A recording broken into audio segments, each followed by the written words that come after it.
இன்ன ஸலாத்த தன்ஹா அனில் ஃபஹ்ஷாஇ வல் முன்கர், நிச்சயமாக தொழுகை மானக்கேடான வெறுக்கத்தக்க காரியங்களை தடுக்கும் என்று அல்லாஹ் சொன்னானே. எங்காவது ஒரு இடத்தில் தொழுகை ரமலானுக்குரிய வணக்கம் என்று அல்லாஹ் சொல்லி இருக்கிறானா? இன்ன ஸலாத்த கானத் அலல் முஃமினீன கிதாபம் மௌகூதா, நிச்சயமாக இந்த தொழுகை இறை விசுவாசிகளின் மீது எல்லா காலமும், ரமலானில் மட்டுமல்ல சகோதரர்களே சகோதரிகளே, எல்லா காலமும் நேரம் குறிக்கப்பட்ட ஒரு வணக்கமாக இருக்கிறது என்று அல்லாஹ் சொல்லுகிறானே.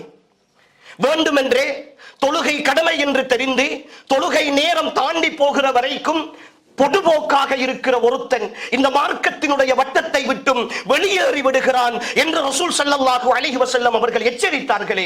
அல்லாஹ்வுடைய அதான் கேட்கிற பொழுது வெளியிலே நான் நிற்கிறேன், நண்பர்களோடு நிற்கிறேன், ரூமிலே இருக்கிறேன், என் தேவைகளை நிறைவேற்றிக் கொண்டிருக்கிறேன், ஆனால் பள்ளிக்கு போக வேண்டும் என்ற உணர்வில்லாமல் கடக்கிற நொடியெல்லாம் அதே நிலையில் நான் மௌத்தாகி போனால் ஒரு காபிராக மௌத்தாகி போவேனே என்ற உணர்வு ஏன் சகோதரர்களே உள்ளத்தில் உரைக்காமல் போனது?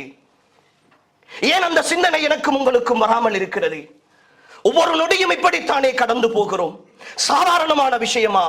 இந்த உலகத்தை சம்பாதிப்பதற்காக 15, 20, 30 வருடங்கள் செலவழித்து விட்டு அல்லாஹ்வுடைய மார்க்கத்தின் பெயரால் அந்த பெயரை வைத்துக் கொண்டு வாழுகிற நான் இங்கிருந்து விடைபெறுகிற பொழுது ஒரு காபிராக மௌத்தாக வேண்டுமா?